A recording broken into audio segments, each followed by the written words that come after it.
আসসালামু আলাইকুম বন্ধুরা, আজকে আমি পাবদা মাছের ঝোল রান্না করছি।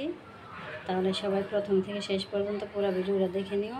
বন্ধুরা, আজকে আমি আবার পাবদা মাছ নিয়ে আসলাম। এই পাবদা মাছের ঝোল করব। এখানে পাবদা মাছগুলো সুন্দর করে কেটে পরিষ্কার করে ধুয়ে নিছি। এইভাবে কেটে পরিষ্কার করে ধুয়ে নিছি। এই যে কালো চামড়াগুলো ডয়লা ফেলে দিছি। আমি সুন্দর করে লবণ দিয়ে ধুয়ে নিছি। এখন আমি রান্না করব। আর এখানে আদা রসুন জিরা বেটে নিছি, আর এখানে পেঁয়াজ বেটে নিছি, এখানে কাঁচামরিচ কেটে নিছি, এখানে পেঁয়াজ কেটে নিছি। এই মশলাগুলো আমি দিয়ে আমি পাবদা মাছের ঝোল করবো। আমি তাহলে এখন রান্নায় চলে যাই। কড়াই চুলায় দিয়ে দিছি। এখন আমি একটু জিরা ভেজে নেব। ভাজা হয়ে গেলে এখন আমি নামিয়ে নেব। এখন আমি তেল দিয়ে দেবো।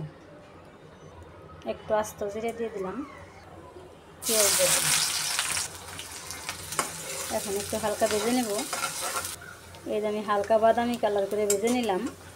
এখন একটু পানি দিয়ে দেব। এখন আমার যা যা মশলা লাগবে আমি সব মশলাগুলো এক এক করে দিয়ে দেব। এখানে আদা রসুন জিরে বাটা দিয়ে দিলাম, পেঁয়াজ বাটা দিয়ে দিলাম। এখন একটু নেড়ে চেড়ে দেব। এখন বাকি মশলাগুলো দিয়ে দেব।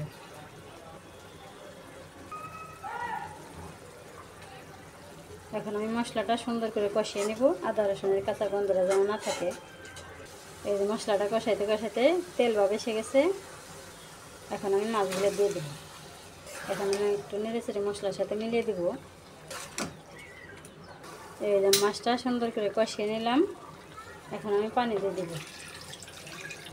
এখন আমার তরকারি হইতে থাক, আমি সেই ফাঁকে জিরাটা গুঁড়া করে নিই। এই যে আমার পাবদা মাছের ঝোল হয়ে গেল। এখন আমি জিরা গুঁড়া দিয়ে নামিয়ে নেব। একটু নাড়াচাড়া দিয়ে মিলিয়ে দিব। আমার পাবদা মাছের ঝোল হয়ে গেছে। এখন আমি নামিয়ে নেব। বন্ধুরা, আমি এই যে পাবদা মাছের ঝোল হয়ে গেছে নামিয়ে নিলাম। তাহলে আজকে আমার পাবদা মাছের রেসিপি কেমন হয়েছে অবশ্যই কমেন্ট করবে। তাহলে আজকের ভিডিও এখানে রেখে দিলাম। সবার সুস্বাস্থ্য কামনা করছি। সবাই ভালো থাকবে, সুস্থ থাকবে, সাবধানে থাকবে। আল্লাহ হাফেজ।